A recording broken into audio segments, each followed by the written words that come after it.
Hola, ¿qué tal amigos de YouTube? Bienvenidos a APA Diseño Gráfico. Yo soy Mr. APA y hoy te voy a mostrar cómo escalar las esquinas de una forma en Adobe Illustrator. Y me explico.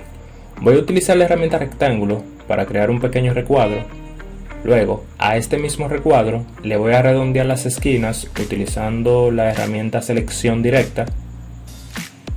Ahora voy a agrandar esta forma y si se fijan, las esquinas se han perdido un poco y eso no es lo que quiero, así que vamos a solucionar este pequeño problema yéndonos al menú edición, preferencias y después pinchamos en general.